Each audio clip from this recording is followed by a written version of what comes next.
then this one would be considered. Allow mosques to be built and prosecute all neo-Nazis and skinheads and racists that kill Africans with impunity, kill blacks with impunity in Europe. So far, no skinhead or far right or whatever name it comes under has ever been prosecuted for killing an African. In fact, when they do that, we will still not accept it, what they are saying. So let them go and set the... And let them also allow, but I'll come to that because there's a provision for that.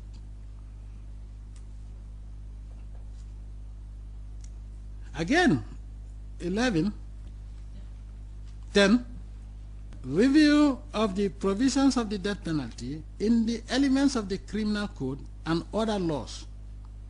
The expression most serious crimes must mean that the death penalty should be a quite exceptional measure.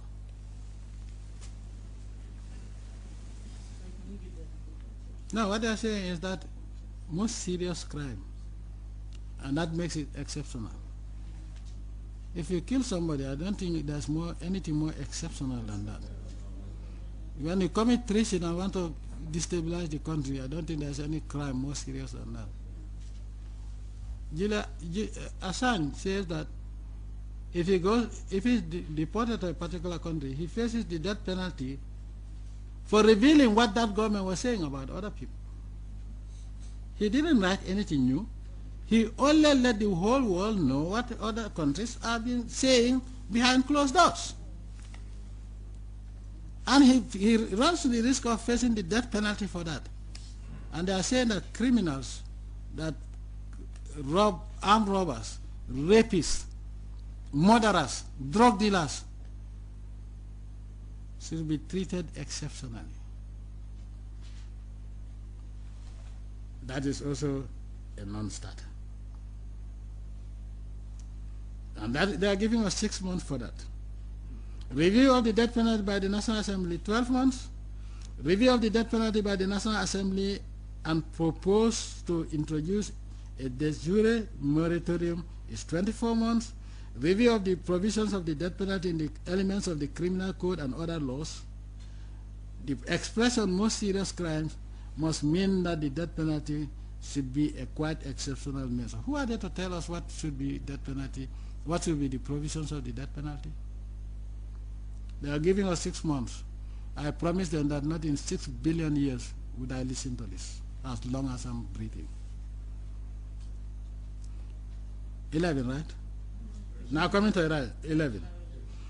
That the government signed and ratified the second optional protocol to the International Covenant on Civil and Political Rights. Nobody tells us what protocol we should sign and ratify.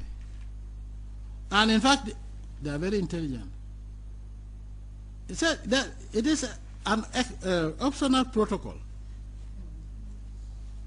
So why would they want to force the Gambia government to sign to something that is optional? After all, do they live by these protocols? If that is the case, when you are talking about civil rights, are Muslims in the exercise of their divine duty, not exercising a divine civil right, the worship of Allah? They are giving us 18 months to do so. Then 12, conclusion of a memorandum of understanding with the International Committee of the Red Cross, ICRC, and to allow them access to prison facilities on a regular basis.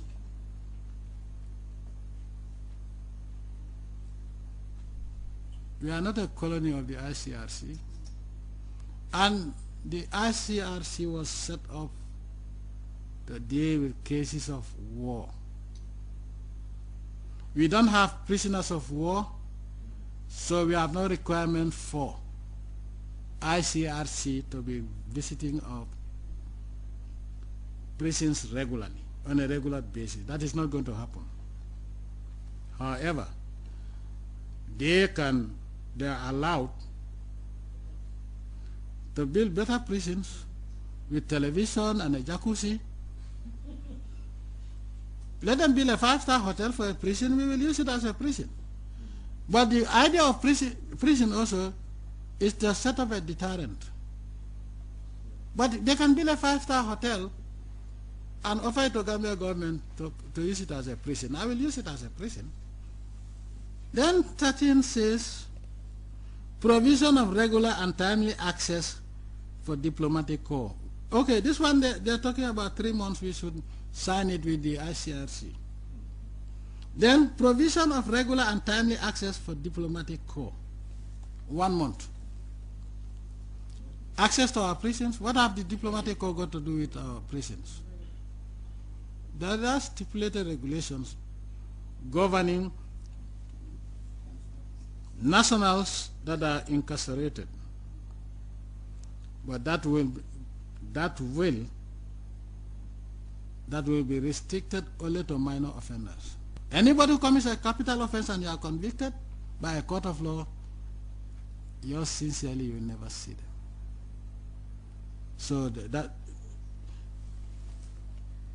So for them to even talk about, because when they apply for access to their national, we allow them. So, but where on earth would they allow the AU delegation to visit European prisons on a regular basis? And who are they to visit our prisons? For what?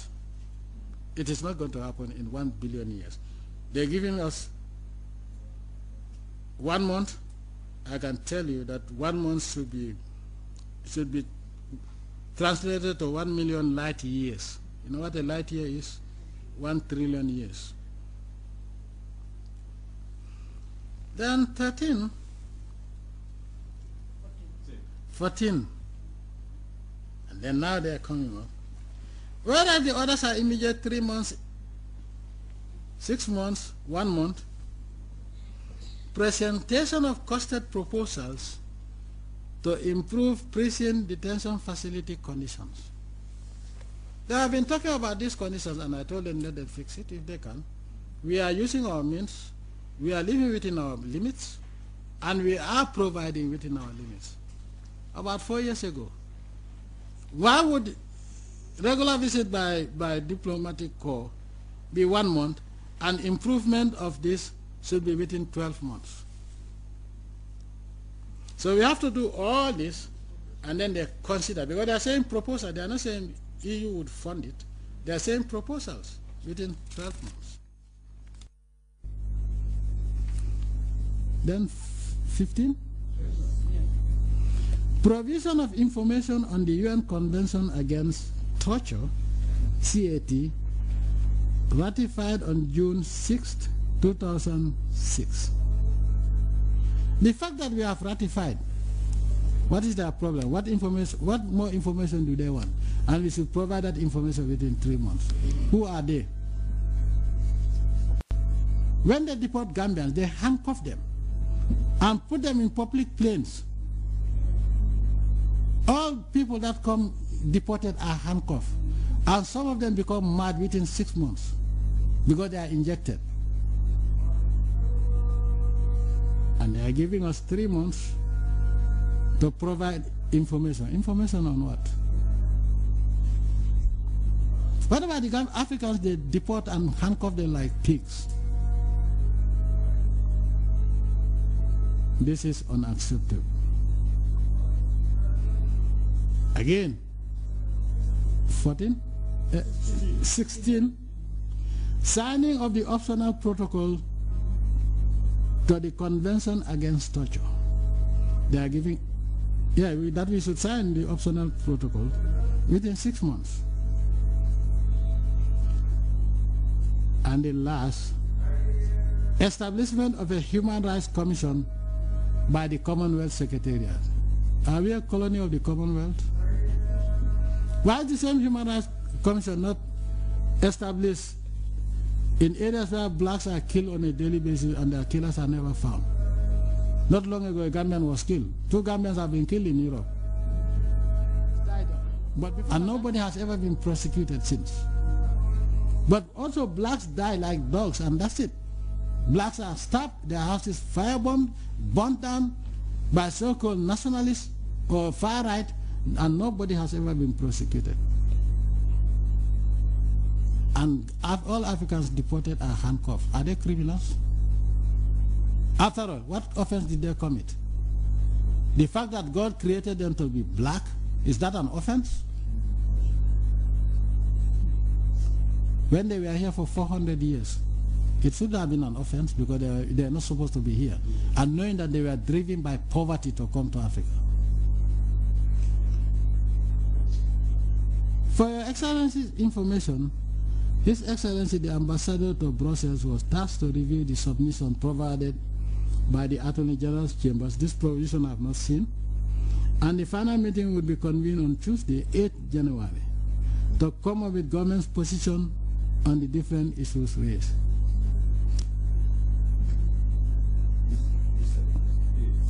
Today is Tuesday, 8th. Well, there is no need to meet them. Those who are supposed to meet them make it very clear that none of this is subject for discussion, is unacceptable. If you meet them and talk behind closed doors and tell them that it was the president who said it, I don't care. Because I'm saying it on public TV so that everybody will know what I'm talking about. All this is insulting. This is a questioning our integrity and our sovereignty. It is not acceptable. So it's not even subject for discussion. That's why I said I should call you. You choose between working for them or working for your country. If you are working for your country, this is unacceptable. If you are working for them, leave and go and work with them on this. But Gambia will not accept this as long as I'm breathing and alive in this country, because this is an insult. Once again, I want to thank you for coming. The floor is open, and I will repeat. Nobody is coerced or forced to be a minister or a permanent secretary or whatever, or a DPS or a secretary to cabinet. Even the armed forces. You decide to join, you choose to join the armed forces. It's not a conscript army. Why? Because I believe that citizens should have a right to decide what they want to do. And if they decide to do what is evil, they should accept the consequences. If they decide to do what is good, they should accept the reward. So, it is very clear. You cannot hunt with the hounds and run with the foxes or the hares. That is not going to be possible. So you choose to either hunt the foxes with the hounds or to be among the hares and you run with the hares. But you cannot be in this government and serve a foreign interest that is detrimental to the interest of this country. And nobody is going to colonize this country again, either in a subtle way or whatever, or you have billions of dollars or euros, truckloads of billions of dollars for this country. You want us to burn this country and then you laugh at us? No. We are content with what we have, the little kucha we eat, or the cherry pole, or cherry seret, or the yahoo. We are content with that because that is what the Almighty Allah has given us. So, on this note, this was the reason why I call you. You have to decide. You have up to Thursday to decide. If you want to work for the country and nothing else but the interest of this country and Africa, you can stay. If you are not, it is not fair for you to use Gambian taxpayers' money for your well-being and serve a foreign interest which is detrimental to the well-being of Gambians. Thank you for your attention.